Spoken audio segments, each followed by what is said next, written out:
La bienvenida a todos al seminario anual de escuela de la Escuela Freudiana de Montevideo. En esta oportunidad estamos trabajando el seminario de Lacan, Problemas Cruciales para el Psicoanálisis, y hoy tendremos el gusto de escuchar a mi querido colega y amigo de escuela, a Andrés Musto, que nos va a leer su lectura de este seminario en esta oportunidad. Adelante, Andrés. Bueno, muchas gracias por la presentación, Isabel. Bien, voy a leer entonces el trabajo que preparé para la reunión de hoy. Le puse, digamos, como subtítulo, digamos, acerca del sinsentido, porque ese es el tema que voy a intentar trabajar. Me propongo en esta presentación trabajar con ustedes algunos recortes de las primeras 4 clases del seminario de Jacques Lacan, Problemas Cruciales del Psicoanálisis, que hemos decidido abordar con los colegas de la Escuela Freudiana de Montevideo en este nuevo ciclo del SAE. Al leer el seminario, sobre todo en esas primeras 4 clases, la cuestión del sentido, su relación al inconsciente, se me impuso como algo a trabajar. Pero también la investigación que realizamos en el cártel, llamado Sexuaciones, con el que venimos trabajando desde hace casi 2 años, así como el recorrido que realizamos en el SAE, en el ciclo anterior, que también trataba acerca de la sexualidad, hacían difícil dejar el tema de la sexualidad de lado. Al mismo tiempo, volví a un interrogante que me planteó hace mucho tiempo al leer la afirmación freudiana de que el inconsciente no conoce la diferencia de los sexos. ¿Qué quería decir esa afirmación? ¿A qué se refería? Es así que la cuestión del sinsentido y de la sexualidad fueron apareciendo como los temas a trabajar. ¿Tiene algún sentido la sexualidad? La reproducción de la especie es una respuesta posible, pero ahí está el punto del cuestionamiento de Freud. Más allá de la reproducción de la especie, ¿cuál es el sentido de la sexualidad? El sentido, en tanto es introducido por el significante, como lo afirma Lacan en este seminario, el sentido se introduce por la imposibilidad del significante de significarse a sí mismo. El significante no es, en la teoría de Lacan, un elemento de la cadena lingüística ajeno a la sexualidad.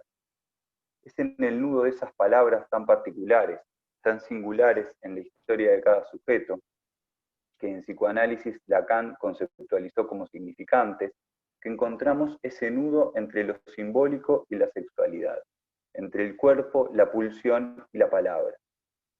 Tomando como hipótesis de trabajo, que es el encuentro entre lo simbólico, lo pulsional y el cuerpo, lo que produce como efecto lo inconsciente. Es decir, que hay inconsciente porque el sujeto hablante es sexuado.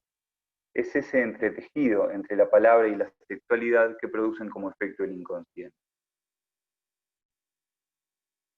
La sexualidad humana está habitada por deseos, goces y prohibiciones que la dejan por fuera del instinto y la vuelven conflictiva para el sujeto. Para ningún sujeto es sencilla la relación a su sexualidad y a su cuerpo como sexuado. Las dificultades que allí se han tenido son las que se dicen en las formaciones del inconsciente. Inconsciente que se dice a través del sinsentido. El encuentro con el sinsentido es para un sujeto muchas veces el encuentro con la presencia del inconsciente, lo que posibilita ubicar algunos significantes en relación a otra escena que nos permitan conocer su significación. El recorrido de un análisis, el viaje que éste supone, en el que se atraviesan recuerdos y angustias, se agujerean miedos, se desarman repeticiones, es a través de la palabra, del decir que encuentra su posibilidad. ¿Por qué la palabra es el método en psicoanálisis? Más precisamente, ¿por qué la asociación libre es el método en psicoanálisis? Asociación libre que carga con la paradoja de no ser libre, de estar determinada por lo inconsciente. En haber dado a un sujeto la posibilidad de que pueda hablar, encontramos uno de los hitos que marcan el inicio del psicoanálisis, el cual supuso una renuncia a la hipnosis. Freud narra el episodio en el cual deja de lado la hipnosis y comienza a trabajar con la asociación libre. Más allá de los motivos propios que podía tener, de las incomodidades que le generaba Freud, de la insuficiencia que le reconocía la hipnosis, una analizante, Emi Bonene, le pide que la escuche, que deje de preguntarle de dónde viene esto y lo otro y le permita decir lo que ella tiene para decir. Con la renuncia a la hipnosis, Freud se corre del lugar del que usurpa algo del otro, privándolo de su conciencia, del conocimiento del recuerdo de la vivencia traumática y del conocimiento del momento en el que el recuerdo aflora. La hipnosis se entendía como una posibilidad de acceso directo al inconsciente, y una vez dicha la verdad allí reprimida, se termina el sufrimiento. Freud pasa al lugar de la escucha, deja el lugar del hipnotizador, y allí comienza una experiencia de la transferencia de la que se hizo posible hacer un saber hacer del analista. Ningún otro dispositivo nos permite conocer la transferencia como el psicoanálisis, ya que ninguna otra experiencia se conducirá a revelar las ilusiones que la sostienen al final del camino. Con la escucha en psicoanálisis aparece la pregunta de cómo acceder al inconsciente. ¿Cómo emerge para el sujeto cómo emerge el inconsciente para el sujeto cuando no se trata de revivirlo y reproducirlo en escena, sino ponerlo en palabras? ¿Cuál va a ser la pista tras la cual va a ir Freud a buscar los rastros del inconsciente? Una de las pistas que le van a hacer pensar a Freud en la presencia del inconsciente es el sinsentido, lo que aparece borroso, difuso, fuera del lugar, no necesariamente oculto, tal vez demasiado visible. En los textos ya clásicos en los que trabaja el inconsciente, la interpretación de los sueños, el chiste, la psicopatología de la vida cotidiana, Freud deshace cualquier posibilidad de asimilar lo inconsciente a algo profundo y oscuro, y lo formula como una superficie que se transita en los sueños por la noche, en los lapsus y los actos fallidos, en los olvidos, en los chistes y en los síntomas. Lejos de una concepción romántica del inconsciente como una selva impenetrable, es en los episodios de la vida cotidiana donde encontramos sus formaciones. En las primeras 4 clases del seminario 12, para Lacan es central la cuestión del sentido, el significante y la significación y la relación de estos 3 términos a lo inconsciente. Lacan comienza el seminario comentando una frase creada por el lingüista Noam Chomsky para su libro Estructura sintáctica. A partir de esa frase va a abordar la relación entre la gramática y el sentido. Nos propone la pregunta si una frase bien armada gramaticalmente produce significación. La respuesta de Lacan va a ser, y la cito, una cadena significante engendra siempre, cualquiera que sea, con tal que sea gramatical, una significación, y diré más, cualquiera. Hasta ahí va la cita. ¿Cómo descifrar entonces la significación del inconsciente? ¿Cómo saber cuál puede ser la... Respecto del significante, Lacan retoma la definición con la que trabajó en casi toda su obra. Un significante es lo que representa a un sujeto para otro significante, pero al mismo tiempo dice que en la relación del sujeto al significante interesa la significación, y esta última pasa por un referente. Va a escribir su algoritmo significante barra horizontal significado. Entre ambos, la barra de la represión, que impide producir la significación al no conocer lo que debajo de ella se encuentra. Respecto del sentido, propone que el sujeto se desvanece como sujeto, desaparece como ser. Tomemos 2 significantes en una frase que, además de estar armada gramaticalmente, supone la plenitud del sentido. Yo soy. Pero esa definición es insuficiente para cualquier mortal y para Dios, quien armaría la frase diciendo yo soy el que soy. Frase gramatical que no puede sino evocar una plenitud imaginaria. Entonces, lo que se enuncia desde el yo soy necesariamente precisa que se agregue otro significante, que inevitablemente convoca a ese otro significante ante el cual se representa. Yo soy, y podemos agregar los atributos del sexo, de la profesión, de lo que cada sujeto ubica allí en el lugar de lo fálico. Sin embargo, no podrá ser en su plenitud ninguno de esos atributos, al tiempo que ninguno de esos atributos será suficiente para hacer corresponder al yo soy. La posibilidad de encontrar un sentido absoluto, un significante que no tiene otro significante ante el cual se representa, es la anulación de la alteridad y del sexo. En el sentido, se desvanece como sujeto porque pierde la división subjetiva. Entre lo que soy y no puedo ser del todo, entre lo que quiero y rechazo, entre lo que deseo y no asumo, entre lo poco y lo mucho.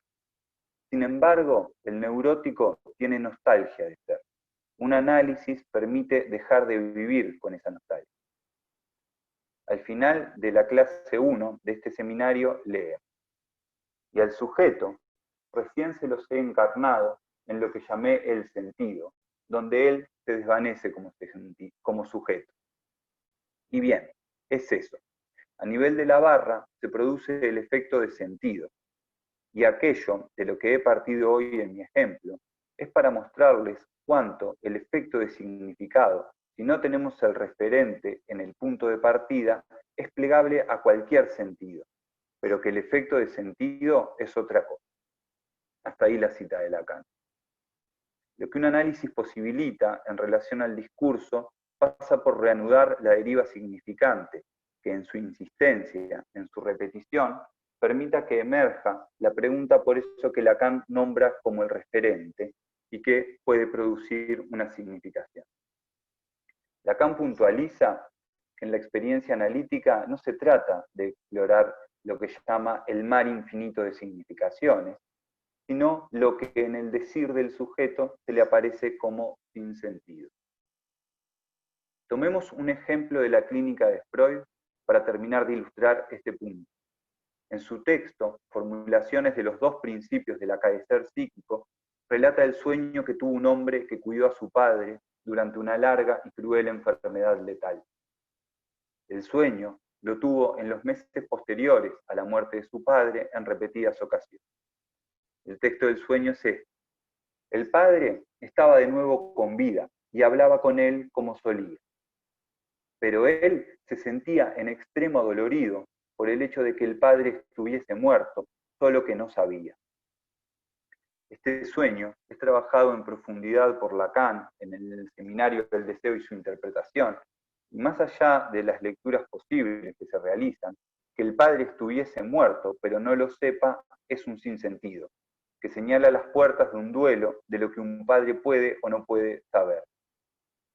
La lectura de Lacan del sueño no es la que hace Freud, quien toma el camino de la interpretación a través de la rivalidad infantil del padre con el hijo. Lacan utiliza este sueño para diferenciar el anhelo del deseo. Y en una lectura posterior de este mismo sueño, Mustafa Safwan propone que sin la interposición yoica, lo que este sueño revela, sin la interposición yoica del padre, ¿no?, por estar muerto, lo que este sueño revela es el deseo en el hijo de escuchar de su padre, y lo cito, una palabra pura, digna de fe. Ahora bien, resulta que era justamente una promesa lo que el paciente de Freud esperaba de labios de su padre, y que su sueño era, a no dudar, un sueño de transferencia.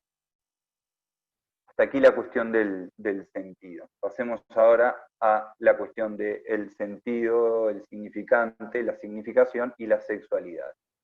Tomemos para esto otro ejemplo de Freud, para trabajar la cuestión de lo inconsciente y lo que dice de la diferencia sexual. En un caso tomado de su libro Psicopatología de la vida cotidiana, del capítulo en el que se va a ocupar de los recuerdos de infancia y los recuerdos encubridores, Freud nos cuenta el siguiente recuerdo de un hombre de 24 años que está en análisis y que conserva la siguiente imagen de su 5º año de vida. Cito el texto de Freud. El hombre, ¿no?, está sentado en el jardín de una residencia veraniega sobre una sillita, junto a una tía que se empeña en inculcarle el abecedario. el distingo entre M y N le trae dificultades y ruega a la tía que le diga cuál es una y cuál la otra. La tía le hace notar que la M tiene toda una pieza más que la N, su tercer trazo. Hasta ahí Freud, ¿no? Entonces Freud nos explica que no tiene motivos para dudar de la veracidad de este recuerdo, que le parece fiable, pero la cuestión está en la significatividad del recuerdo, de acuerdo a en la significatividad del recuerdo, o en términos de Lacan, la significación. La emergencia de la significación de ese referente reprimido que no aparece al principio, y cuando se lo nombre cambia el sentido del recuerdo. Como pueden sospecharlo, y en esto Freud es consecuente en sus hipótesis, ese recuerdo se presta para encubrir un querer saber acerca de la sexualidad. Vuelvo a citar a Freud. En efecto, así como entonces quería saber la diferencia entre M y N, más tarde se empeñó en averiguar la diferencia entre varón y niña. Y por cierto, le habría complacido que justamente esa tía fuera su maestra. Y entonces descubrió que la diferencia era semejante. También el varoncito tenía toda una pieza más que la nena. Y en la época de este discernimiento despertó su recuerdo del correspondiente apetito de saber infantil. Hasta ahí la cita. Y este recuerdo entonces, este recuerdo encubridor, nos lleva a la relación entre lo inconsciente y la sexualidad. Lo que este recuerdo encubre y figura al mismo tiempo es una teoría infantil de la diferencia sexual, que se sostiene en el imaginario de que uno tiene una pieza más que la otra, o que a uno de los sexos le falta una pieza. Imaginario infantil con el que se representa esa diferencia. Al tornarse decir, esa pieza faltante, en un análisis, ¿no?, podrá figurar otra falta, una simbólica, que se recorta de ese imaginario y que produce un real en lo sexual. ¿Cuáles son las significaciones que se le pueden atribuir al significante hombre o mujer? Serán diferentes para cada sujeto. Se dirá con los significantes de su historia, aquellos que marcan su cuerpo como sexuado, con los límites, las prohibiciones, los goces y los deseos que eso supone. Una pregunta más, entonces, en relación a este recuerdo encubridor. ¿Por qué las letras se prestarían para figurar y encubrir un querer saber acerca de la diferencia sexual? O dicho de otra forma, ¿no es este recuerdo una demanda de escribir la diferencia entre los sexos, de que la letra fuera un soporte válido para producir esta escritura? El inconsciente aparece allí para señalar a un sujeto esos puntos en los cuales queda detenido en la ilusión imaginaria de un sentido que pueda decir la diferencia sexual. Por esto es el significante, en tanto sexuado, que produce esa alteridad para el sujeto. Alteridad respecto de sí mismo, en tanto el inconsciente es otro, y alteridad respecto de su semejante. Es la sexualidad lo que vuelve al otro un enigma, en algún punto imposible de ser conocido en su totalidad. Es al mismo tiempo lo que muchas veces lo vuelve persecutorio en esa ilusión de transparencia que se genera en el zócalo paranoico de la constitución del sujeto. El otro sexo es la posibilidad de la alteridad para el sujeto. Bien, y entonces agreguemos ahora un elemento más, digamos, agreguemos entonces un elemento más de lo que posibilita un análisis, ¿no?, que es construir esa alteridad de la diferencia sexual.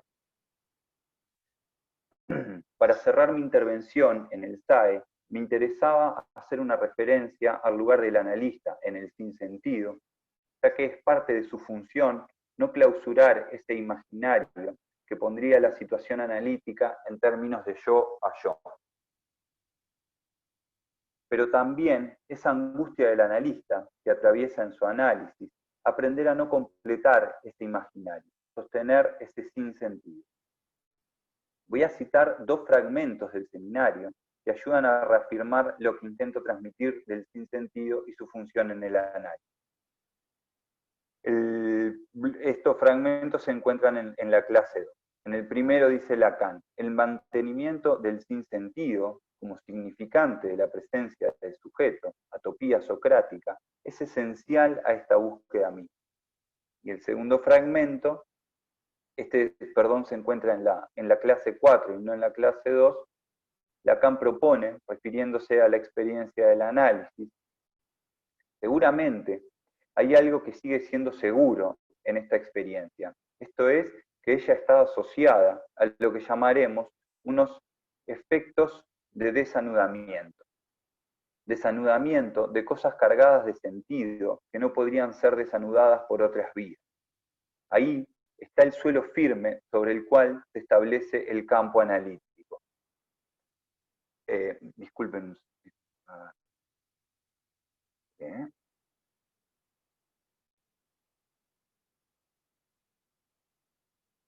Disculpen un segundo. Ahí está. Bien. Sigo con la lectura.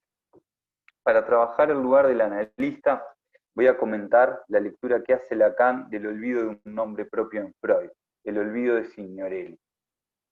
El episodio posiblemente sea conocido por todos. Viajaba Freud en un coche desde Ragusa, en Dalmacia, hasta Herzegovina a tomar un tren. Venía hablando con un extraño que se dedicaba a las leyes, y al preguntarle si había estado en Orvieto y había podido apreciar los frescos no logra evocar el nombre del pintor, olvido que se prolonga en el tiempo. Los nombres sustitutos que aparecen en ese lugar son Botticelli y Boltrafio. ¿Se está escuchando bien? Perdón. ¿Hola? Sí, perfecto. Sí. Está, porque como había quedado congelada la imagen, por eso les preguntaba. Bien. El episodio posiblemente sea conocido por todos. Bueno, esto ya lo leí. Los nombres sustitutos que aparecen en ese lugar son Botticelli y Boltrafio, sin poder recordar el nombre y sin poder recordar el nombre, se le aparecía la imagen del rostro de Signorelli, como aparece retratado en la Catedral de Orvieto. Freud encuentra uno de los motivos de ese olvido en el tema anterior del que habían estado hablando, las costumbres de los turcos que viven en Bosnia y Herzegovina. Freud le cuenta al desconocido que un colega le había hablado de la confianza que tienen en los médicos y la resignación que muestran ante el destino. Cuando se les anuncia que una enfermedad no tiene cura, ellos responden, Herr, señor, no hay nada más que decir. Yo sé que si se lo pudiera salvar, lo habrías salvado. Estamos hablando de un país que en ese momento tenía una estructura social arcaica, por lo que ese Herr, ese señor, toma un tono casi referencial. El diálogo previo al olvido del nombre de Signorelli, trata de la dignidad del médico que Freud todavía era, que tal vez empezaba a dejar de serlo. Freud se guarda de decir respecto de los turcos que para ellos la vida pierde sentido cuando no pueden tener una erección, cuando no hay vida sexual. Lo cual también lo lleva a Freud a pensar en un paciente que se ha matado por no poder soportar el declinar de su potencia viril, noticia que recibió en la ciudad de Trafoy, a la cual llega a través de Boltrafio, restándole ese bo. Es hacia ese campo de la sexualidad y la muerte, a ese cruce al que el pensamiento de Freud se ha orientado. Allí, Lacan nos señala que el discurso sobre la sexualidad para los turcos para los turcos pudo ser evocado, que no se trata de una Verdrang, de una represión, sino de Unterdracht, de un discurso contenido. Afirma que Freud sabe el motivo por el cual ese fresco de Orvieto, el de las 4 últimas cosas, lo ha tocado profundamente. Y es por ese vínculo de la muerte con la sexualidad que tanto le interesó en su obra. Dice que allí, Lacan dice, ¿no?, que allí no hay nada que se encuentre reprimido. Entonces, propone que el sujeto se acomoda en el Herr, iluminado en la conversación por el prestigio del médico. Y lo que Freud no ve es que ese olvido está vinculado a la identificación. Dice Lacan, y lo cito, no quiere dejarse llevar con ese simple hombrecito de ley a ir un poco más allá en la confidencia médica. Aquí es el médico, el Herr, está ahí, Freud, por una vez, identificado al personaje médico, está en guardia con otro. Lo que se pierde no es el nombre de Signorelli, sino las primeras sílabas de ese nombre, porque Botticelli, que son las últimas, digamos, estaban, ¿no? Bueno, entonces lo que se pierde son las primeras sílabas de ese nombre, el fonema Sig, Sigmund Freud, lugar de su identificación, de su deseo, en tanto el verdadero lugar de su identificación. Lacan aquí evoca su aforismo, el sujeto desde donde se ve no es ahí donde se mira. Sobre el agujero que deja el nombre olvidado se proyecta la imagen de un rostro y Lacan señala que ese es el punto donde Freud se mira. Y entonces, una pregunta para finalizar. ¿Propone Lacan entonces una caída del lugar desde donde se ve, de ese punto de ideal del médico para poder ocupar el lugar del analista? ¿Es por eso que se sustrae el SIG? Bueno, y hasta ahí va la lectura del texto, así que bueno, abrimos al diálogo.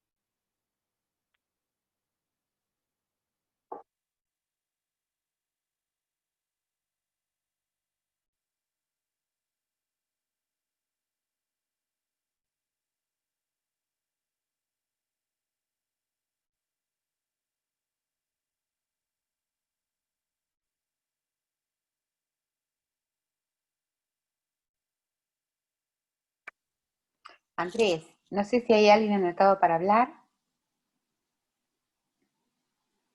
¿Me escuchan? ¿Sí? Sí, podés hablar, Celia.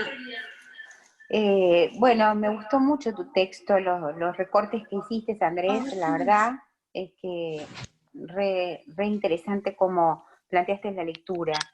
Me evocó muchas cosas y algunos son comentarios y en realidad me gustaría también aprovechar este espacio para conversar un poquito con vos y con todos los que están participando de esto, de este SAE. Yo no lo sabía, me enteré hace poco, que en el Talmud, que es un libro milenario, hay un artículo que dice que los únicos que no pueden entrar al cielo son los médicos. Y un gran analista, como lo es Isidoro Beck, dijo, y algunos analistas también, y no pueden entrar al cielo porque se creen que salvan vidas. Y justamente por eso usan la kipá, para recordar que tienen algo por encima de ellos y que no son ellos los que salvan las vidas. Lo evoqué porque vos hiciste un subrayado, me pareció, en el tono en el que lo dijiste, del Freud médico, haciendo una distinción que una cosa es ser analista y otra cosa es ser médico psicólogo. Los médicos y los psicólogos son científicos, provienen todos de la ciencia, pero efectivamente el psicoanálisis también, pero de otra ciencia que tiene que ver con ciencia mucho más conjetural. Y Freud en ese punto nunca desdeñó la ciencia, Lacan tampoco, y me parecía justamente que en este planteo es una cuestión de perder la soberbia para dar paso a poder escuchar. Ahí donde Freud, cuando vos haces este recorrido con los primeros casos y la caída de la hipnosis, era justamente darle el lugar al sujeto, al único sujeto, que es el analizante, para que pueda armar su historia y anudarla de una manera diferente. Eso como una primera cuestión que me parece bien importante, porque bueno, ahí en estas siglas de SIG, el señor, Herr, el profesor y qué sé yo, todavía está imbuido de esta cuestión. Por el otro lado, también pensaba en esta cuestión del sinsentido pensándolo topológicamente en este seminario, y bueno, lo real no tiene sentido y lo estamos viendo ahora en estos efectos, no tanto en Uruguay, pero en otros países vecinos lo constatamos, el desastre de la pandemia, del SARS-2, el COVID, coronavirus, y efectivamente cuando el real se rompe, queda a la vista el sinsentido, y entonces hay una ruptura del imaginario, entonces el nudo obviamente se deshace. Y este seminario particularmente trabaja mucho la cuestión de la lógica y la topología, y entonces pensaba que estaba bueno esta cuestión de plantear el sinsentido, pero no para desanudarlo, sino para encontrar un sentido distinto a lo que supuestamente está diciendo el sujeto. Porque quiero decir, cuando la palabra, que se abre a múltiples sentidos, aunque no a cualquiera, porque si bien hay múltiples interpretaciones, es alguna, pero no todas, me parece que ahí justamente el real puede volver a entrar a formar parte del nudo, a condición de que exista lo simbólico de la palabra, pero también lo imaginario de la escena analítica, y entonces que el sujeto, porque al final de su obra Lacan plantea que al real también hay que darle un sentido. Si pensabas algo respecto de esto, que aparece como el sinsentido, obviamente, por ejemplo, repetir una palabra cualquiera, un significante cualquiera, y ese significante, ¿se acuerdan de aquello que decía Ferdinand de Saussure, el lingüista, su hijo psicoanalista?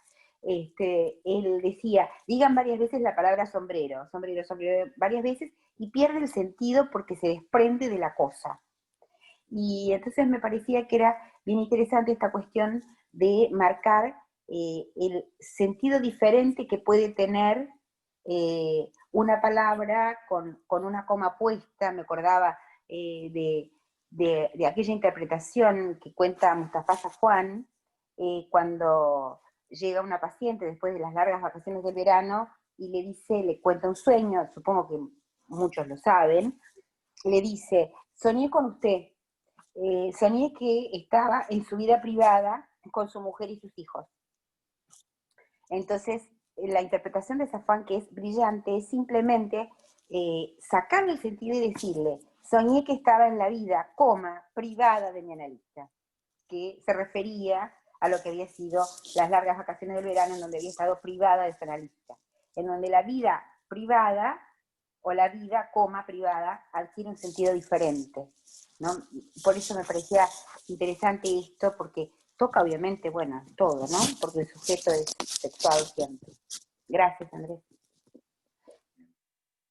Gracias a vos por tu comentario. De esto último, digamos, que planteabas, digamos, ¿no? De poder darle como un sentido, digamos, como de poder darle, digamos, como sí, no, creo que lo que dijiste es que Lacan plantea que hay que poder darle también como un sentido, digamos, como a lo real. Ahí pensaba, digamos, también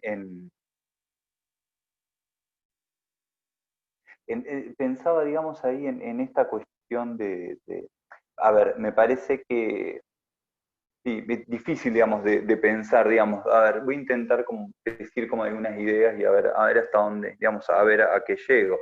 Me parece que la posibilidad me parece que, digo, estoy de acuerdo contigo, digamos, ¿no? O sea, la aparición del sinsentido, lo que señala ahí, digamos, es la división subjetiva, ¿no? O sea, eso no tiene sentido porque el sujeto, digamos, como que no se reconoce ahí, digamos, hay algo que le resulta, digamos, como que es del orden de lo que es ajeno para él, ¿no? Y entonces me parece, digamos, que ahí justamente, ¿no? Esto que vos decís, señala, digamos, como algo de la emergencia del orden de lo real, ¿no? Entre ellos, por ejemplo, me parece que puede ser la emergencia de la angustia, ¿no? Que capaz que es como el estado máximo, digamos, como de presentificación de esta cuestión del sinsentido, ¿no? Entonces, no se trata, como vos decís, no se trata de quedarse ahí, se trata de construir otro sentido, pero me parece, digamos, que también un análisis, digamos, posibilita, vamos a decir, un duelo por lo que pueden ser los grandes sentidos, por decirlo de alguna manera, ¿no? O sea, yo qué sé, o sea, ¿qué sentido tiene la vida? Bueno, yo qué sé, no sé, no tengo ni idea, pero me parece que justamente, digamos, como que bueno, eso es un koan para los chinos, es el mayor koan. el mayor, no sé lo que son los koan, pero me parece que ahí Son hay, esos hay enigmas.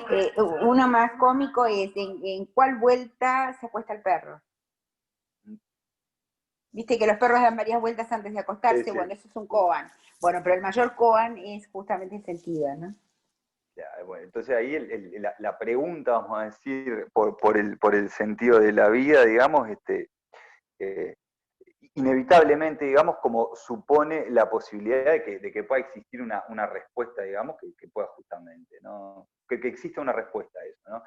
Capaz que digamos, lo que se encuentra, digamos, porque vivir en el sinsentido tampoco es posible, ¿no? Digamos, porque es como, o sea, no es posible, digamos, en el sentido de que, o sea, no es posible en el sentido de que no es que yo crea que al final de un análisis uno termina eligiendo vivir con algunos sentidos. No, no es posible porque la máquina del imaginario no se detiene, ¿no? Entonces, me parece que lo que se rearticula ahí, digamos, es una relación diferente entre lo simbólico, lo real y lo imaginario, ¿no? Entonces, me parece que lo que se encuentran, digamos, son sentidos parciales, por llamarlo de alguna manera, y sentidos capaz que muchos más vinculados a lo que se vive y no tanto a lo que debería ser o a lo que se ha perdido, ¿no? Que son como dos, el super yo y la nostalgia, digamos, ¿no? Como dos, digamos, como dos puntos de anclaje, de parasitación, digamos, ¿no? De detención del sujeto. Entonces, a lo real hay que poder encontrarle algún sentido. Y entonces en relación a eso, ¿no? La cuestión de la sexualidad. Eh, el acto, digamos, si el sujeto queda en relación al acto sexual que no existe en un absoluto sinsentido, yo qué sé, o sea, también estaría volviendo como una experiencia animal, ¿no? Porque en definitiva, digamos, sería puro cuerpo y no se trata de eso tampoco. Tiene que haber un imaginario ahora. No es el mismo imaginario el que está presente, digamos, en la posición infantil respecto del otro sexo que el imaginario que se sostiene, digamos, después de recorrido un análisis. Entonces, capaz que, no sé, se me ocurren cómo decir esas cosas respecto de esto que traías del sinsentido, de darle un sentido a lo real.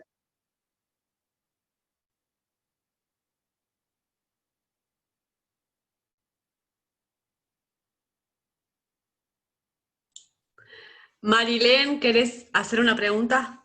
Sí, no, en realidad, siguiendo en esta línea que le abría Celia, ¿no? Retomando lo que dijo Andrés, vos lo planteás, Andrés, ahí, cuando hablas de la caída del ideal, ¿no?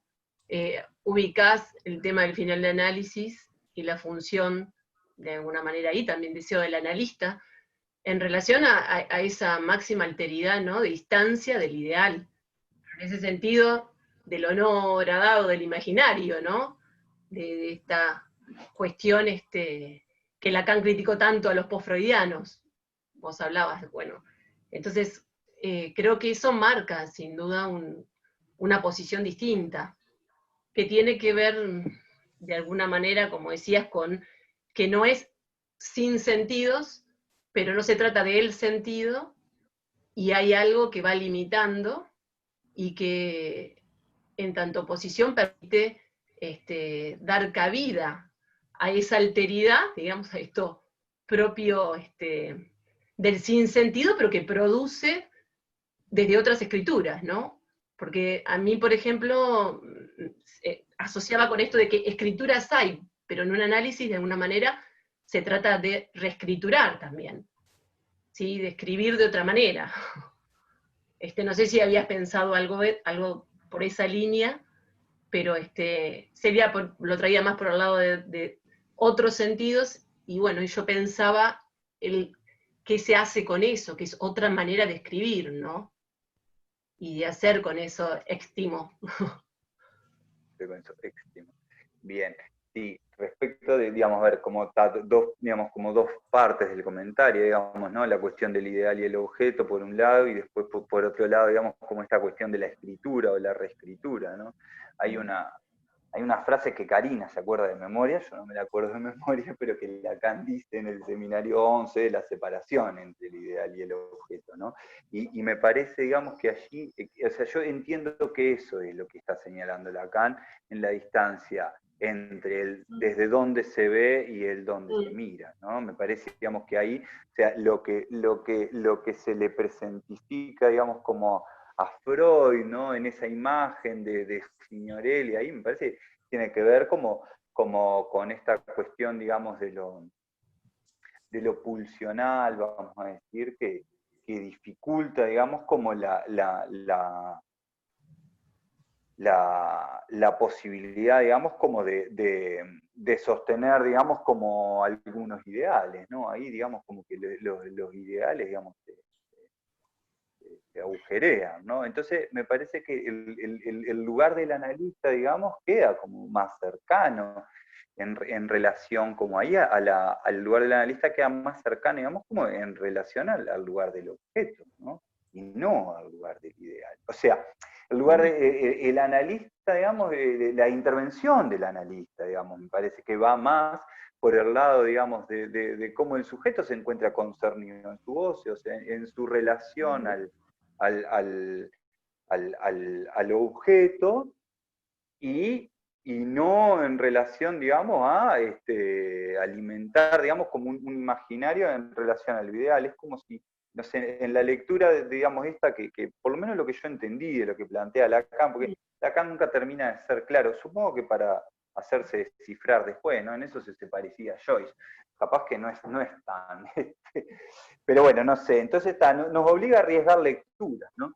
Entonces es como si la lectura que él hiciera es, bueno, Freud se estaba preguntando, bueno, ¿qué quiero ser? ¿El médico venerado o el psicoanalista que digamos, que permite a un sujeto decir algo acerca de su goce pulsional, vamos a decir, ¿no? En términos de Lacan? Y bueno, entonces me parece que ahí por eso, digamos, que dice esto, digamos, de que pierde, o sea, de que se le desacomodan las identificaciones a Freud, ¿no? Que de todas formas, igual Freud también tenía un ideal, o sea, en algún sentido, digamos, o sea, Freud buscaba la trascendencia, ¿no? Soñaba de que iban a poner la plaqueta, que había escrito, la interpretación de los sueños, qué sé yo, qué sé cuánto. Entonces, tampoco es, digamos, que ese ideal no exista para Freud, digamos, ¿no? O sea, porque en esto de vuelta, ¿no? O sea, no es que, pero sí no es desde ese lugar de ideal que se posibilita un análisis, ¿no? O sea, el sujeto en la transferencia sí precisa hacerlo, pero no se trata de ser el médico, ¿no? Se trata de poder como señalar otras cosas, ¿no? Y respecto de lo que escritura hay, pero se reescribe, inevitablemente me llevaba a pensar, uno de mis hijos ya hace un tiempo, ¿no? Pero está aprendiendo a escribir su nombre. Entonces, inevitablemente, digamos, pensaba en eso, ¿no? Sí, escritura hay, y después habrá, digamos, como reescritura, y inevitablemente, digamos, hay una definición de Lacan, esta es, por lo menos yo se la leí en el 23, ¿no? Esta la litoral entre saber y goce, ¿no? ¿Qué? La letra, sí. La letra, digamos, litoral entre saber y goce. Entonces, ahí pone en juego lo que vos decías, ¿no? De la redistribución de goces, o sea, en esta cuestión de que en tanto reescritura, sí, hay un cambio en esa posición y también por lo tanto en la manera de gozar. O sea, y en lo que planteabas de la relación con el objeto, ¿no?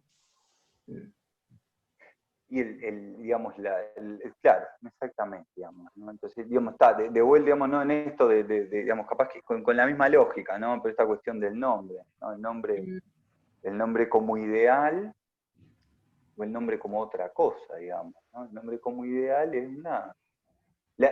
me parece que la posibilidad de aprender a escribir, me parece que la posibilidad de aprender a escribir es un agujero del narcisismo, porque en las letras no se ve el narcisismo, vamos a decir. En las letras no se ve el narcisismo, y además la letra te pone, digamos, en relación a una una ley, ¿sí? No, una ley que es la ley de la escritura, vamos a decir, ¿no? O sea, la de que las letras son esas, se dibujan de esa forma, ¿no? Este, y, y bueno, y también creo que un poco te recuerda que el nombre te lo pusieron otros, ¿no? O sea, aprendés a escribir el nombre que te dio otro. Y en ese mismo acto, digamos, ¿no? En ese acto, digamos, como de escritura, digamos, como que haces algo con ese nombre para, no sé, yo quisiera escribirlo en la escuela con la maestra. Después el análisis es una reescritura, como vos decís, ¿no? Ahí hay una reescritura del nombre en el análisis, ¿no? Del nombre y de otras cosas, ¿no? Que de alguna forma igual creo que también algo de la misma lógica conservan, ¿no? Porque me parece, digamos, que también, por lo menos el nombre de un analista también está en relación, digamos, por lo menos en su función, a una pérdida en relación al narcisismo. Hay que poder sostener la división subjetiva para el otro. Sí, hay una frase, ¿no? Que dice ahí que hace del nombre propio un nombre común. Digamos, ¿no? Me parecíamos que ahí, por ahí, digamos, como que pasa la reescritura. Eso, bueno, esto. Oscar pidió la palabra. ¿Cómo andás, Andrés? ¿Todo bien? ¿Anda bien, Oscar? Todo bien. Bueno,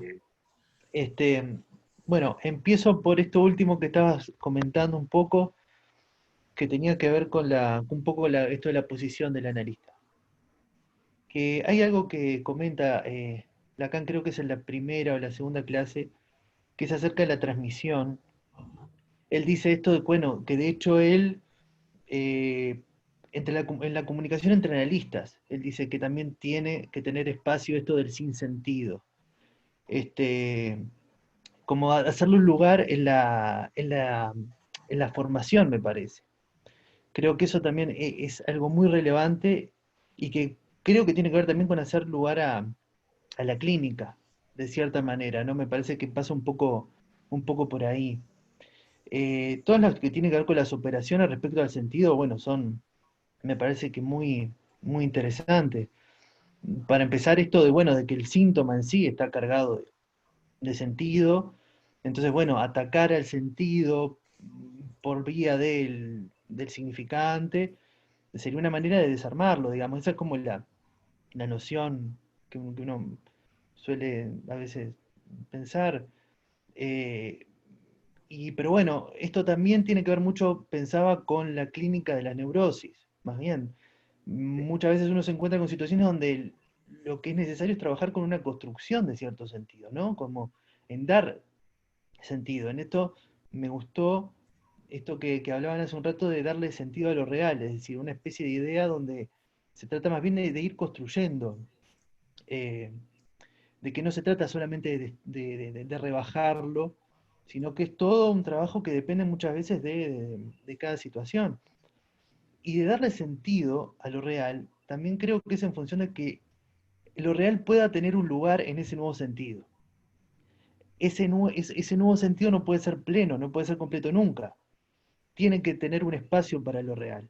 Me parece que eso es algo a lo que se puede acercar el trabajo también con el sentido. Me parece que son todas operaciones que son muy interesantes, me parece que está bueno poder pensarlas. Y también cómo lo pensabas vos eso. Una frase que me quedó es esto de que vos dijiste que el sujeto tenía nostalgia del ser, que me pareció una frase muy, muy interesante, no sé, nostalgia del ser, ¿por qué decías eso? Bien. O sea que la frase esa de nostalgia del ser es de alguien que no me acuerdo quién.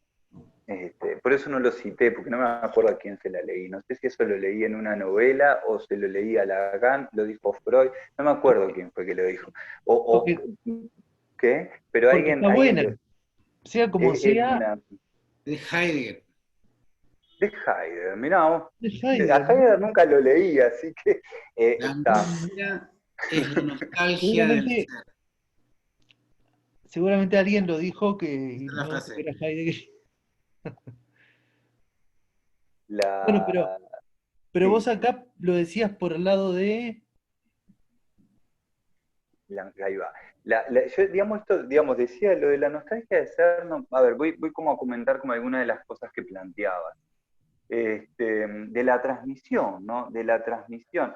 O sea, me parece, digamos, que ahí, en definitiva, digamos, de la transmisión, yo cuando te está dando un seminario, te está trabajando entre colegas y eso, digamos, Lacan apela mucho a esto, digamos, ¿no? No sé si excesivamente, pero trabaja mucho, digamos, como por ese lado, digamos, como en definitiva, digamos, ¿no? Por ese lado de que no se lo entienda del todo, ¿no? Por esa especie como de barroquismo que tiene, digamos, como para escribir, y sí, me parece que sí, que posibilita, me parece que posibilita porque vamos a suponer, la formación del analista, ¿no? O sea, la formación del analista me parece a mí, ¿no? Que pasa entre lo que es el propio análisis, la formación con los colegas, bueno, la lectura de los seminarios, qué sé yo, qué sé cuánto, las lecturas que haga, no sé qué, no sé cuánto, y su experiencia, con eso arma un texto propio, ¿no? Esa teoría casera, digamos, que Celia, digamos, tanto, digamos, como menciona, ¿no? Entonces, digamos, justamente, digamos, entonces la formación del analista justamente supone también como posibilitarle al otro el ir escribiendo este texto. El ir escribiendo ese texto, digamos, donde va a ir pudiendo, digamos, como eso, ¿no? Ir escribiendo, digamos, el texto de su, yo qué sé, de cómo trabaja, digamos, ¿no? De cómo va a ser su, digamos, de cómo puede sostener, vamos a decir, su práctica como analista, ¿no? Entonces, o sea, de ahí, digamos, me parece que como las particularidades, digamos, que tiene la formación del analista, ¿no? O sea, que justamente hay que posibilitar que el otro pueda ir escribiendo ese texto, ¿no? Por eso,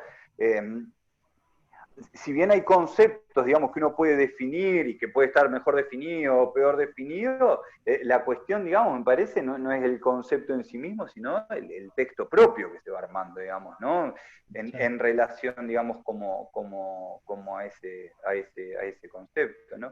Y después me quedaba pensando, digamos, ¿no? en esto que vos decís, digamos, de cuando no hay sentido, ¿no? Eso que vos decís de cuando no hay sentido, a mí me hace pensar, digamos, como en la depresión, ¿no? O sea, en esto, digamos, de la nostalgia del ser, es como que, bueno, nada tiene sentido, ¿no? Nada tiene sentido, digamos, estar como... Es la melancolización. Melancolía, claro. No, ahí va. Bien, sí, ahí está. Es como eso, ¿no? Es como la melancolización, ¿no? Y entonces ahí, ¿cómo se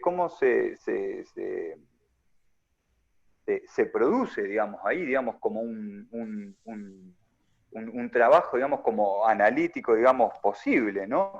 Yo creo que ahí, digamos, me parece, digamos, que aportar, me parece que aportar sentido, digamos, cumple una función, digamos, en el punto en el cual a un sujeto, digamos, uno le puede señalar, bueno, que capaz que se sintió bien haciendo algo. Que capaz que tal cosa le produjo placer o le produjo alegría, ¿no? Entonces, digamos, como poder marcar ahí, digamos, como algunos, como algunos puntos, ¿no? Me parece, digamos, que pasa más por ahí. Y después me parece que también, digamos, como la otra cuestión, digamos, de esto de dar sentido, es que me parece que yo, digamos, o sea, la melancolía, o por lo menos la depresión neurótica, digamos, que la depresión neurótica, digamos, como jodida, ¿no? Está como lleno o sea, que la vida no tiene sentido, digamos, es una afirmación plena de sentido, justamente, ¿no? Creo que como que porta un poco, digamos, como esa paradoja, ¿no? Y me parece, digamos, que es como una afirmación tremendamente superyoica, ¿no? Entonces, también, digamos, lo otro que me parece, digamos, a mí como en relación a eso, es como poder ubicar, bueno, ¿quién habla quién habla en ese sinsentido de la vida, digamos, ¿no? O sea, a quién está sosteniendo, digamos, como en ese punto en el cual el sujeto está quedando melancolinizado, ¿no? O sea, ¿a quién quiere tanto para dejarse arrasar, digamos? O sea, porque también me parece, digamos, que ahí hay como una cuestión, digamos, como Sí, para quién lo está, sí, entiendo. y del amor, ¿no? También ahí, ¿no? ¿no? O sea, como me hago mierda por amor, como una cosa así, digamos, ¿no? Entonces, entonces me parece, digamos, que ahí, ¿no? Justamente, digamos, no, o sea, como que la cuestión del objeto, ¿no? De hacerse mierda no tiene sentido. La verdad que hacerse mierda me parece a mí que no tiene. No. Y obedecer ese mandato tampoco. Entonces, me parece que en realidad no es solo cuestionar el mandato, es cuestionar al autor del mandato, digamos. Que por ahí también pasa un poco como el afloje, digamos, como a esta cuestión, digamos, de esto, digamos, ¿no? De cuando alguien, digamos, como se presenta, digamos, como en esa situación. Ahí va. Bien. Karina pidió la palabra. Bueno, Andrés, bueno, primero agradecerte, me gustó mucho el recorte que hiciste, la lectura, bueno, también los comentarios que fueron haciendo, me quedaba pensando en varias cosas, ¿no? Como esto de, en realidad, esto que, no me acuerdo si lo decía José, que lo tomaba de Lacan, pero esta frase respecto justamente de la escritura, donde decía que, bueno, que los significantes son del otro y las letras son del sujeto, ¿no? Como de alguna manera esa diferenciación, ¿no? Esa cuestión de ir en un análisis pudiendo horadar o dejando caer algunos significantes amos, ¿no? Para que algo de ese sentido coagulado se vaya desarmando, ¿no? Y se pueda abrir como a otros sentidos. Y ahora con esto último que decías, que aportaba Oscar, me quedaba pensando, ¿no? Como en algunos casos así, como de cuestiones más melancólicas, o el sujeto más melancolizado, o cuestiones relacionadas a eso, donde todo parece como tan trágico, ¿no? Como algo de un destino, ¿no? Bueno, que va a ser de esa forma, ¿no? Como con mucho peso, y me hacía acordar de, o sea, cómo esto de poder pasar de lo trágico a lo cómico. Y me hacía acordar de una chica que venía como muy melancolizada y muy tomada, y todo era como muy negativo, y parecía como una cuestión que estaba destinada a, ¿no? A eso, ¿no? A que, bueno, que nadie la quisiera, o que no tuviera suerte con los hombres, como que su hermana sí era la que estaba casada, tenía hijos, y ella no. Entonces recuerdo que en un momento como que, en esos momentos donde está tan cargado de sentido esa frase como la que vos decías ahora, en un momento no sé qué ella dice, bueno, sí, estoy destinada a eso, algo así, ¿no? Entonces yo me acuerdo que le digo, bueno, pero como dice Verónica Lavalle, en la vida hay dos destinos y uno depende de usted. Y eso le sacó como una sonrisa, ¿no? O sea, la hizo como reírse un poco de eso que era como de una densidad y de una cuestión tan pesada, bueno, que venía como en ese discurso y no había como un giro, y a partir de ahí, bueno, no sé, algo de eso empezó a cambiar, digamos, ¿no? Pero bueno, nada, era una ocurrencia que me evocaba en El esto último. Sí. chiste es un juego con el sentido, ¿no? El Ujú. chiste es un juego con el sentido, ¿no? Y me parece, digamos, ahí está buena esta intervención que contás, ¿no? Porque está bueno, digamos, ¿no? O sea, ¿quién hubiera imaginado que Verónica Lavalle podía contrarrestar un discurso tan terrible y de una forma tan eficiente, ¿no? Me parece, digamos, que está bueno, digamos, como esa intervención. Viste también esto, ahora que contaba esto, pensaba también de que las psicopatologías de la vida cotidiana y a veces las intervenciones también cuando toman de lo cotidiano son como muy... Aparte esa ocurrencia que uno no la piensa, ¿no? Fue como que, fue lo que me salió, fue como que ya, viste, como que no era imposible intervenir con algo tan así, bueno, surgió eso y me dio gracia, o sea, a ella le dio gracia, se rió, o sea, como que también a partir de ahí se fue pensando y se dio cuenta que ella estaba, o sea, implicada en eso, esto que vos decías, bueno, como el sujeto también, ¿qué hace con eso, no? Y me parece, digamos, también en esto que vos, me parece también en esto que vos traes que está bueno, que el chiste es una forma de intervención a veces muy eficaz, ¿no? O sea, muy eficaz, o no sé, capaz que hay que poner de otro término, digamos, pero el chiste es una buena forma de intervención, ¿no? O sea, está la interpretación, sin duda, yo qué sé, hay otras formas de intervención, pero ahí me parece, digamos, ¿no? Que la intervención, digamos, como a través del chiste, digamos, porque es poco solemne, justamente, ¿no? Y entonces, digamos, como me parece, digamos, también el sujeto deprimido está como muy cargado de solemnidad, ¿no? Digamos, de ser madre como un significante muy pesado, de haber sido la hermana, ¿no? Que fue madre, fue, no sé, digamos, todo como todo el ser, digamos, ¿no? Todo lo del Ahí, ideal también hay, ¿no? claro, ahí puesto, digamos, ¿no? Y cómo... Porque en definitiva el chiste se burla, ¿no? Se burla de lo sagrado, ¿no? Entonces, está lo sagrado, está lo profano y está burlarse de las dos cosas, ¿no? Parece que está bueno sí, la pequeña viñeta que contaste, interesante.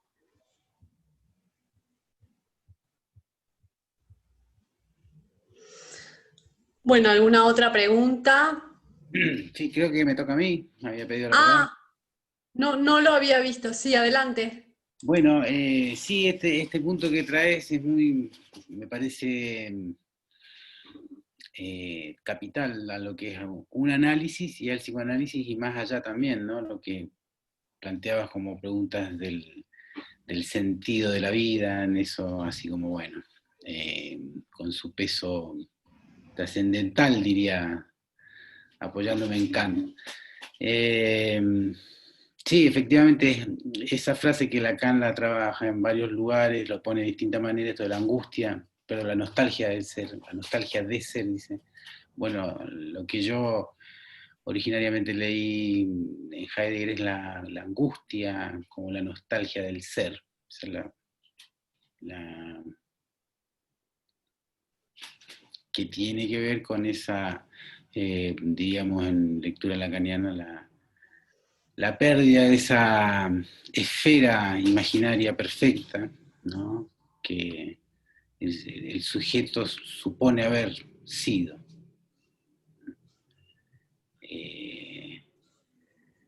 Y de ahí recalca, me parece, ahí donde está el recorte a la letra, ¿no? Del haber sido justamente como la marca del inconsciente, ¿no? Me parece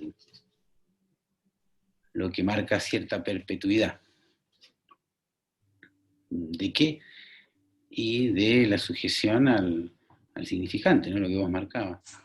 Me parece que, así como los lingüistas renuncian a encontrar el origen como el sentido, de meaning of the meaning, dice, el sentido del lenguaje, como suponiéndolo en el origen, el psicoanálisis también renuncia al origen de responder esa pregunta, entendiendo el sentido como en el origen de, o en el fin de, y aceptar la función. ¿De qué? Del deseo.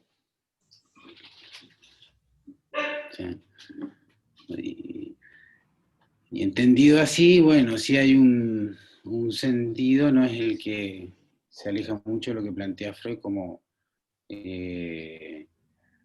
dimensión práctica de la ética, ¿no? Que es, bueno, poder amar, trabajar y disfrutar de la vida, ¿no? Gozar en el sentido de lo plantea ahí, no en el sentido del goce lacaniano, sino que podríamos decirlo así, lacanianamente, cómo se reescriben, cómo se reanudan los goces en esa operación de efecto de desanudamiento y me parece reanudamiento, ¿no? O posibilidad de tejer otra manta, hacer otra cosa, cuando se puede, ¿no? O sea, no como figura ideal, sino como tensión en la intención, me parece, ¿no?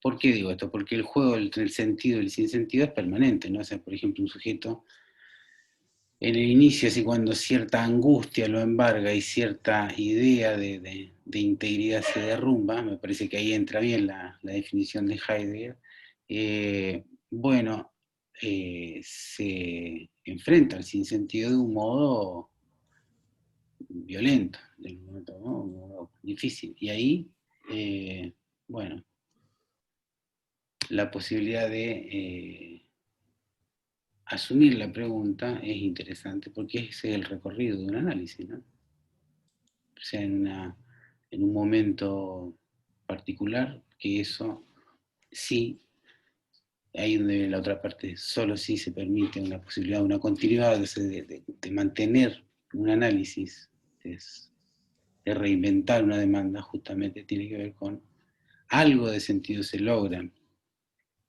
producir ya desde un primer momento en relación a eso que deja al sujeto, bueno, perplejo, consternado, interrogado, angustiado, en fin, algo donde esa nostalgia del ser se juega, ¿no? Ahí viene la pregunta, bueno, el sentido de última responde a un registro mágico, a un registro religioso, no lo sé, puede ser. Científico seguro que no.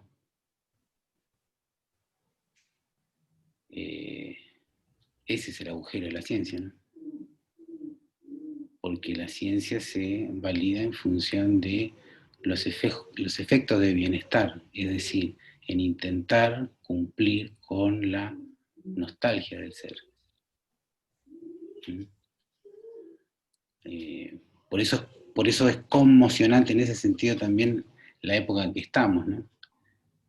¿Cuál? Donde justamente la promesa de felicidad, o por lo menos de calidad de vida, o por lo menos de protección de las plagas, ofrece la ciencia. Bueno, eso es lo que está en cuestión, y la creencia en eso, ¿no?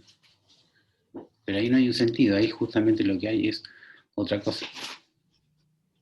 Por eso, si se trata de amor, por ejemplo, hay que, bueno, reconocer su origen religioso, ¿no? Como la lectura sexual del otro como signo, descansa en el pensamiento mágico. A eso me refiero, ¿no? Ambas, o sea, tres dimensiones, lo mágico, lo religioso y lo científico, muerden de alguna manera lo real.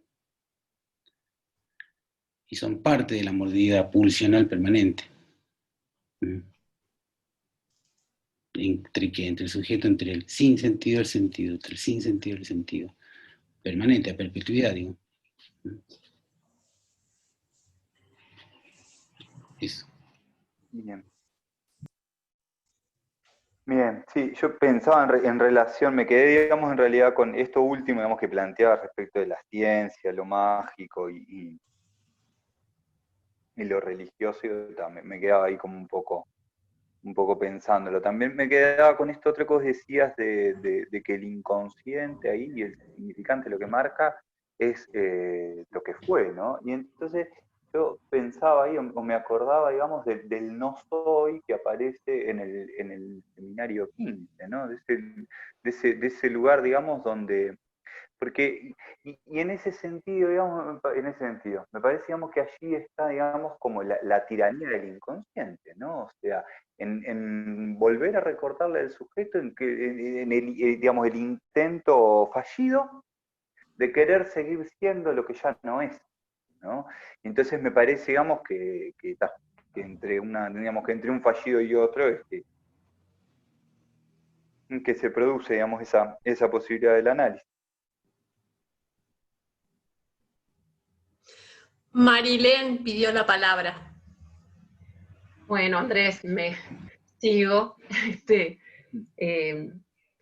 con este trabajo que vamos haciendo, ¿no? Agradecerte, y me quedé pensando en esta frase que dijiste en un momento de la escritura como herida al narcisismo, que me gustó mucho, aparte me hizo justamente acordar, bueno, a la escritura en tanto mortificación, ¿no? Mortificación de la cosa, bueno, el referente. Y se me ocurría un poco lo que iban también aportando y trabajando los compañeros, ¿no? Que efectivamente ahí, cuando vos lo pones en términos de narcisismo, y hablábamos de la caída del ideal, ¿no? Tratando después de ubicar la función del analista, ¿no? Y es algo como si dijéramos, bueno, sí, pasa por la caída, ¿no? De esa pretensión de ser imaginariamente el uno, ¿no? para pasar a ser uno más, en esa cuestión de la herida narcisista y del pasaje. Con lo cual asociaba con lo que planteaste al principio, respecto de esa ambivalencia o ese tironeo en Freud, ¿no? Entre el recorrido que estaba haciendo y efectivamente ubicarse, trabajar y leer en relación a un analista y a la escucha, y la posición del médico, ¿no?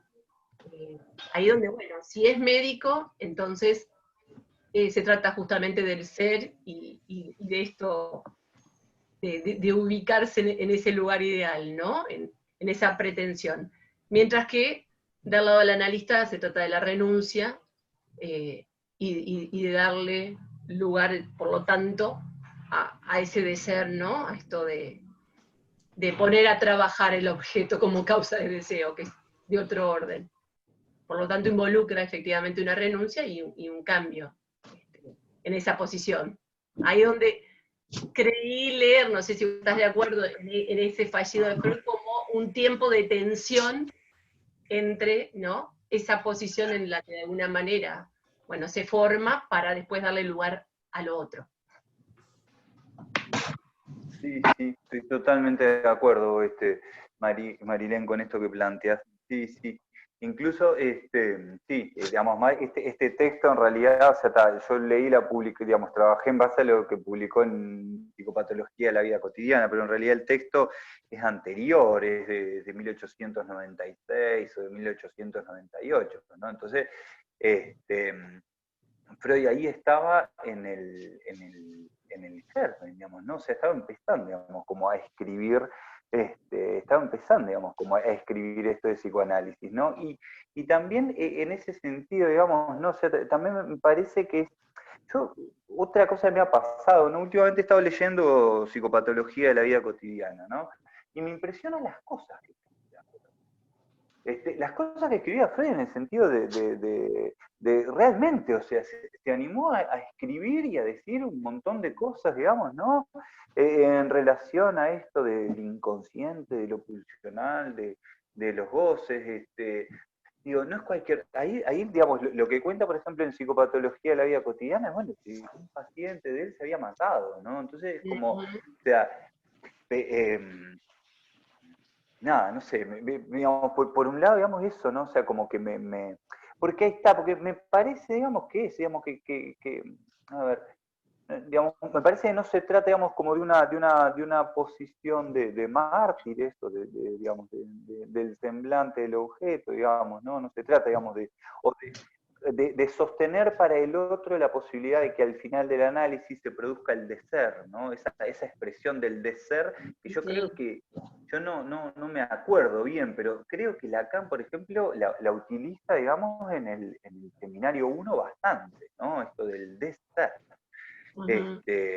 Que me parece, digo, que es como una expresión bastante, parecíamos que una expresión bastante clara, ¿no? Y bastante... Pero creo que viene bastante... bien, en esto que vos decías, me parece, viene bien para mí enlazado a la lectura, ¿no? De la caída, digamos, del duelo por el padre imaginario, en esta cuestión justamente de peso, de la demanda, ¿no? Y lo que decía antes, del poder renunciar allí, por lo tanto, bueno, a ese goce y esa dimensión del empantanamiento imaginario, pero no porque el imaginario no vaya a estar, por eso íbamos diciendo, no porque se dejen de producir formaciones del inconsciente, o vayan después de un transcurrir un análisis, ¿no? A no haber goce, por Dios, sería esto que decíamos, o un puro sinsentido, sería un horror, ¿no? No es por ahí. Pero sí, bueno, lo que íbamos hablando de una reescritura que tiene que ver con otra manera de hacer con los goces y de poner en causa el objeto, y bueno, que van produciéndose, y que no para cualquiera después, porque estamos de alguna manera también trabajando esto de la función deseo del analista, que no para cualquiera después se juega, ¿sí? También ahí en la caída de analizante y pasaje analista, el deseo por ese lado, ¿no? No. Pero sí, es bien interesante, me gustó el enlace de la escritura con lo de el narcisismo y la renuncia también, ¿no? O sea que hasta una imagen se me vino, que bueno, para seguir pensándola, en realidad es un esbozo, ahí donde hoy justo estábamos leyendo con los compañeros del cártel del seminario 18, y nos acordamos del trabajo que hace Lacan en el seminario de la identificación, en el seminario 9, ¿no? Y que trae la referencia a Crusoe y a Viernes, ¿no? Para dar cuenta ahí de la huella y del borramiento de la huella, por el lado de lo que viene a ser del orden de la constitución subjetiva. Pero entonces hablaba de que había que preparar el terreno también, de que Crusoe prepara el terreno, ¿no? Es necesario preparar la superficie. Y ahí me quedó, pero esto, bueno, corre por cuenta de mi asociación, como el analista también, como habilitando algo de la superficie para que se produzca la escritura, ¿no? Esto que se llama, bueno, la escritura, en relación y a cada movimiento, ¿no?, del sujeto en sus múltiples relaciones con los otros. Bueno, voy a tomar la palabra, pedí la palabra un momentito. Me gustó muchísimo tu trabajo, Andrés, y bueno, y todo esto que se viene conversando me parece súper interesante. Me encantó esto que acaba de decir Marilena en relación a preparar la superficie para escribir la letra, tomando esto que plantea Lacan en el seminario 9, y me parece súper interesante, y me parece que cómo hace el analista para preparar la superficie me recuerda lo que planteaba también Freud en sus técnicos, creo que donde habla sobre la transferencia, cuando él mismo dice que el analista no tiene que anticiparse, digamos, a la interpretación, sino que tiene que dar lugar a que el sujeto alcance a hablar, ¿no? Para poder hacer la interpretación, y también pensando en la frase que él trabaja allí, que nada puede ser eliminado en ausencia o, no me acuerdo bien cómo es, o en efigie o algo así, no recuerdo bien la frase, pero me parece que en ese sentido lo que quiero redondeando es que hacerlo hablar al sujeto, o sea, cómo preparás la superficie para que emerja la letra. Me parece que justamente es dándole la palabra al sujeto, propiciando que el sujeto tome la palabra en el análisis a partir de las preguntas, que muchas veces pasa que hay sujetos que justo hoy lo hablábamos con Marilén, que en el cártel, que ya hace mención, sujetos que no hablan, ¿no? Bueno, me parece que la forma de propiciar esa superficie tiene que ver con esto de poner en juego la palabra del sujeto y que despliegue su palabra allí, ¿no? Y en ese sentido ponernos en el lugar de la causa para causarlo y hablar. No sé si... Y una pregunta que tenía para hacerte, Andrés, capaz que, bueno, vos seguramente la trabajaste en tu texto, pero me gustaría que lo dijeras. ¿Por qué le pusiste el título de Sin Sentido? Porque vos le pusiste el título de Sin Sentido, ¿no? Al trabajo, ¿verdad? Sí, ¿Cómo es el título exactamente? Que ahí se entrecortó un poquito, por lo menos a mí. Es un título muy poco pomposo, acerca del sinsentido. Acerca del sinsentido. Bueno, ¿por qué le pusiste ese título? Bien. Voy en realidad a tomar algo previo, digamos, ¿no? En esto que decía Marilén y esto que traías vos de preparar el terreno. ¿Sabés qué me hacía pensar también? Que justo además vos trabajás con niños, Isabel, y Marilén también. Me hacía pensar en también cómo preparamos el terreno en la clínica con niños cuando son niños cuyos únicos juegos son los videojuegos, los juegos electrónicos, las pantallas y eso. Porque me parece que también ahí hay un terreno, digamos, que uno tiene que armar para que para que puedan como aparecer, digamos, otros juegos en escena, ¿no? Juegos o dibujos o diálogos, si querés, digamos, también, ¿no? Pero ahí, digamos, también hay que poder como eso, digamos, poder ir como armando un terreno de forma tal que al niño le guste jugar, ¿no? Empiece le empiece como a encontrar, digamos, el sentido, si querés, a poder jugar, ¿no? O sea, entonces, me parece, digamos, que ahí hay como un preparar el terreno, ¿no? Y el preparar el terreno, digamos, en relación, digamos, a lo que es cuando un sujeto, digamos, con un adulto, vamos a decir, también pasa porque quiera hablar. Capaz que ahí el gustarle no queda tan asociado, digamos, porque bueno, el juego está más relacionado, digamos, como al disfrute, digamos, del hablar. Lo que se habla en un análisis no siempre está relacionado al disfrute. A veces produce alivio, a veces no. Pero me parece que lo que sí prepara el terreno, y es como el terreno, digamos, en el cual se sostiene como todo el asunto, es en que al hablar el sujeto empieza a escucharse, empieza a ser escuchado, y empieza, digamos, a darse cuenta de que en su palabra puede encontrar algo, ¿no? Entonces, digamos, me parece, digamos, que el preparar el terreno pasa por ahí, ¿no? Por ayudarlo a que se dé cuenta de que en su palabra hay cosas que le pueden ser, digamos, le pueden servir para sufrir un poco menos, ¿no? Escuchando un poco como algunas de esas. Porque además, digo, o sea, en esto de preparar el terreno también, o sea, todo lo que se habla en un análisis, digamos, por lo menos al inicio, también el sujeto lo estaba padeciendo como un morbo imaginario, ¿no? Entonces ahí hay como una alivio inicial, ¿no? O sea, cuando ese morbo imaginario pasa palabra, y cuando pasa palabra contada a otro, bueno, eso ya desinfla bastante, digamos, como el globo, ¿no? Entonces me parece, digamos, que ahí hay como uno prepara el terreno escuchando, uno prepara el terreno preguntando, uno prepara el terreno generando confianza también. Y eso también me parece que es importante. Que el otro se sienta confiado, ¿no? Porque, digamos, o sea, yo qué sé, la gente, digamos, o sea, cuando alguien me va a consultar, no sé, tiene miedo o tiene vergüenza de lo que sufre, digamos, ¿no? Pero en definitiva, digamos, o sea, está ahí en la relación de ajenidad o incomodidad, ¿no? En relación a eso. Entonces, la confianza me parece a mí que ahí es importante, ¿no? Que esa confianza, digamos, se genera como por dos caminos. El de dejar hablar, y eso después, ese dejar hablar también después lo va el sujeto a recubrir con un imaginario, ¿no? Pero bueno, el dejar hablar es como el motor que va a posibilitar la confianza, ¿no?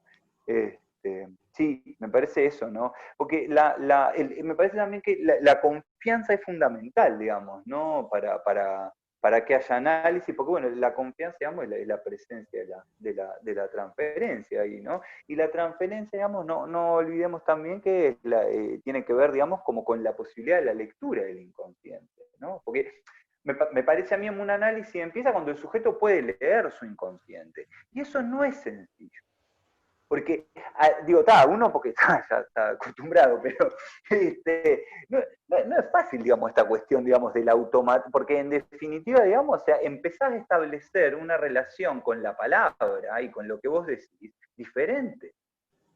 Entonces eso al principio puede ser un poco enloquecedor, vamos a decir, ¿no? Porque en definitiva, o sea, digamos, o sea, la posibilidad de la lectura del inconsciente, digamos, supone la castración para el sujeto, en tanto que digamos, lo pone en una situación en la cual lo que él dice más que lo que quiere, ¿no?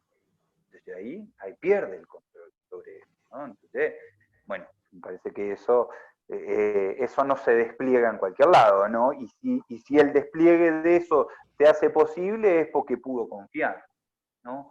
Pudo confiar en que dejarse llevar por ese discurso lo va a aliviar, lo va a hacer sufrir también, pero bueno, lo va a aliviar un poco las dos cosas. A mí me hace pensar, no, que escuchándote, perdón, escuchándote me hace pensar en relación a lo que veníamos hablando, en esto de devolverle su propio mensaje en forma invertida. Bien, sí, recibe su propio mensaje de forma invertida. Y ahí me parece que ahí, de alguna forma, hay una creo que Lacan utiliza una expresión algo así como rectificación de la posición subjetiva del sujeto, ¿no? Porque el devolver, o sea, me parece que sí, que encuentra su propio mensaje de forma invertida, más algunas intervenciones del analista que hacen que la vuelta de su mensaje en forma invertida no le resulte tan opresiva. ¿Me explico lo que quiero decir? Entonces, ahí me parecíamos que también como que sí es posibilitar eso de recibir su propio mensaje en forma invertida, pero preparando un terreno, Claro. como venían diciendo. Sí, como lo dice propiamente Freud, y bueno, y obviamente Lacan lo toma de Freud, pero pensaba en esto de devolverle su propio mensaje en forma invertida, tiene que ver con la lectura de las letras del sujeto, tiene que ver con leer a la letra. Sí, sí, tiene que ver con leer a la letra. Yo, lo que me interesaba, digamos, yo me quedaba con esto de preparar el terreno en el sentido de que me parece que leer a la letra es posterior a la preparación del terreno. Porque leer a la letra, reconocerse dividido en el discurso, ¿no? O sea, eso es lo que es digamos, la neurosis de transferencia, ¿no? Ese inconsciente que empieza a producir. Es una herida para el sujeto, el narcisismo, vuelta, ¿no? Es parte de la castración. Reconocerse hablado, y no es sencillo, digamos, ¿no? Reconocerse que algunos significantes, que además, en algún punto, digamos, ¿no? Reconocerse que algunos significantes lo han marcado, y lo han marcado en decisiones que pueden haberlo llevado a un sufrimiento, eso me parece, digamos, digamos, que no es tan sencillo, digamos, que alguien pueda entrar en eso, ¿no? Entonces, ya, a eso. Eso. Bueno, en fin. Bien. Te olvidaste de contestarme la pregunta. Acerca del sinsentido. No sé, me parecía que el tema del sinsentido es un tema interesante, digamos, como para trabajar, digamos, ¿no? Y como presencia del inconsciente me parece que se me hacía, digamos, como eso, como por un lado que está interesante como para escribir sobre eso, y después un poco esto como de que yo que sé, uno va escribiendo en función, bueno, del momento en el que está, pero también uno va escribiendo también, yo por lo menos voy escribiendo en función de cosas que me quedan pendientes. Y me había quedado pendiente escribir sobre el sinsentido. Había escrito algo en la presentación que hice en RCI hace unos cuantos años en el SAE, y ahora vino como la segunda vuelta. Y en realidad, nada, escribí por eso, digamos, no es como... Y después y por eso aparecieron, digamos, estas cuestiones. Bueno, en fin, muy bien.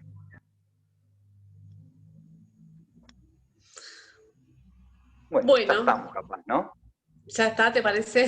Bueno, la verdad No sé, que estuvo muy bueno. Yo creo que sí, capaz que ya estamos. Estuvo muy bueno. Y bueno, los esperamos para el próximo SAE, que es dentro de un mes.